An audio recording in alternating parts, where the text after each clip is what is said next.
Ακόμη δεν κατέβηκα από το γραφείο για να έρθω να μιλήσω στο Ελληνικό Κοινοβούλιο και μαθαίνω ότι στην Επιτροπή γίνεται χαμός.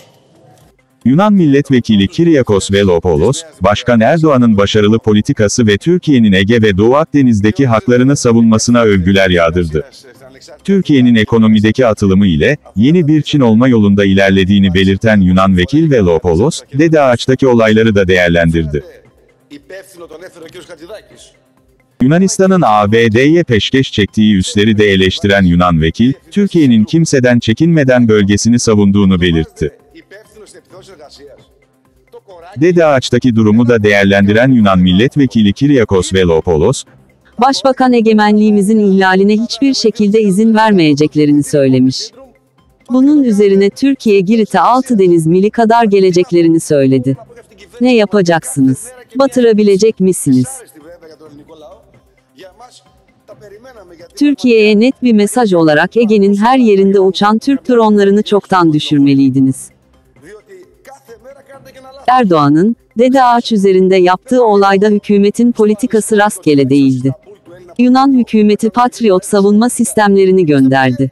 Yunanistan'ın savunma sistemi kalmadı. Türkler bunu biliyordu. Türkler, Zürafa Adası üzerinden uçarak Dede Ağaç'a ulaştılar. Türkler, Amerikalılara mesaj gönderdiler.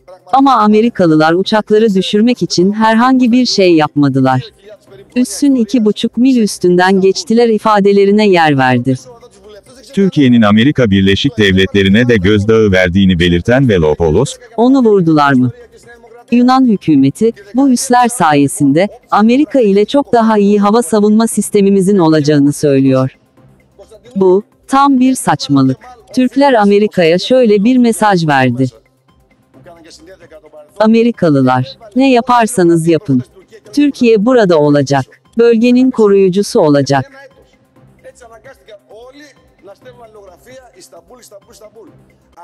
Yunan hükümetini eleştirerek, Başkan Erdoğan'ın başarısını gözler önüne seren Yunan Milletvekili Velopoulos, Erdoğan, yaklaşık 8 yıldır Avrupa'nın yanı başında yeni bir Çin inşa ediyor.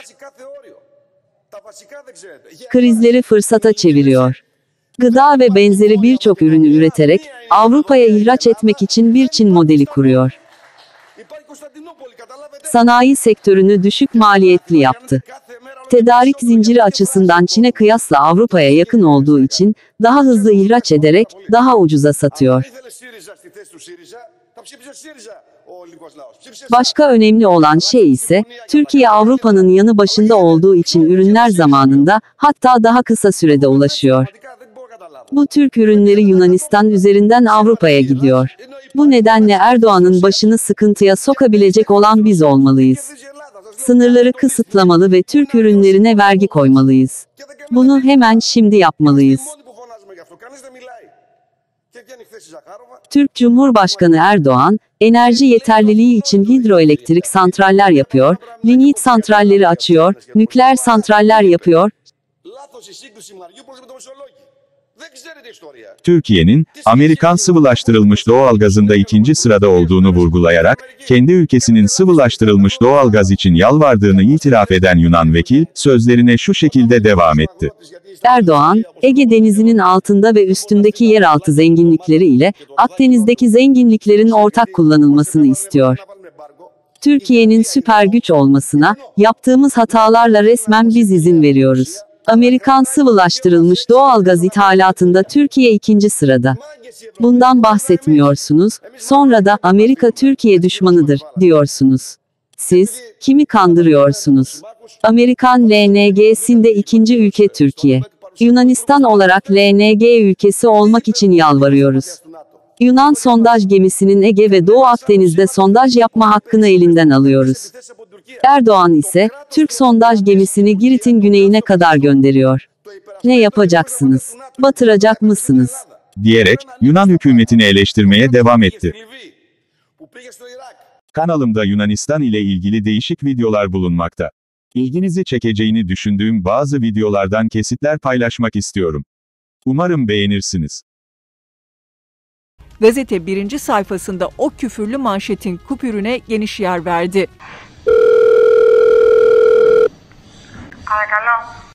Alo. Alo. Alo. Tayyip Erdoğan'a küfür ettiniz ya, Türkiye Cumhuriyeti Cumhurbaşkanı'na, şerefsizler. Pislikler.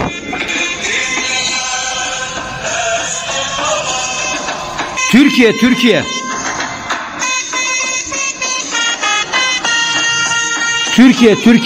Ulan Atina'da bir gecede bulursunuz Türk bayrağını. Tayyip Erdoğan'a küfür ettiniz ya, Türkiye Cumhuriyeti Cumhurbaşkanı'na, şerefsizler. Bir televizyon programına canlı bağlantı yoluyla konuk olan Yunan General Baltzoi, Türkiye-Yunanistan ilişkileri hakkında çok önemli açıklamalar yaptı.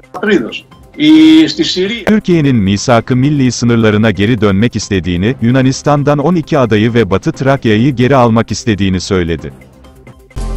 Lavrion, Avrupa'nın tam orta yerinde Yunanistan'da bulunan bir terör kampı. Kampın Atina'ya uzaklığı ise yaklaşık 65 kilometre.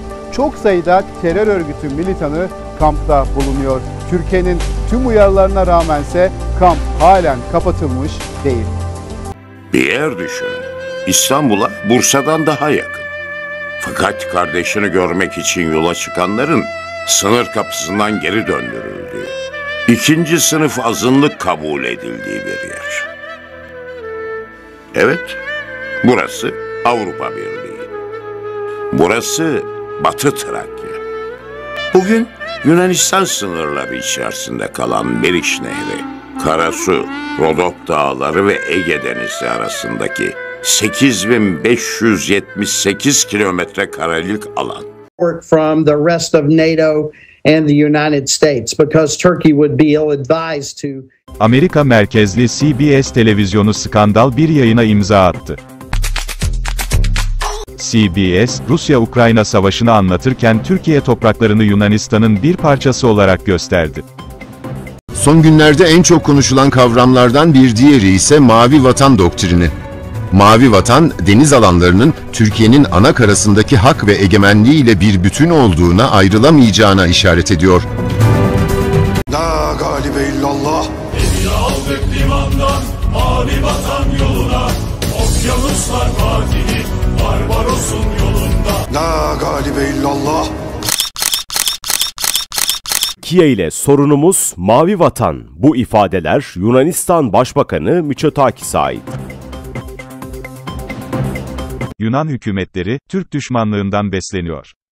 Ege Denizi'ndeki toplam ada, adacık ve kayalık sayısı 1800 civarında. Bunların yaklaşık 1700'ü insanların yaşamasına elverişli değil.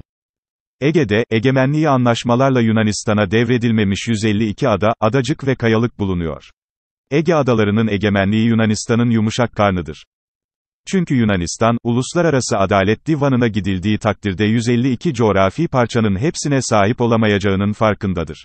Bu videomun daha çok kişiye ulaşması, YouTube'da üst sıralara çıkarak önerilen videolar kategorisinde gösterilmesi için abone olmanızı, beğen tuşuna basmanızı özellikle rica ediyorum. Yeni videolardan haberdar olmak isterseniz bildirimleri açabilirsiniz. Başka bir videoda görüşmek üzere, kalın sağlıcakla. Sağ olun, var olun.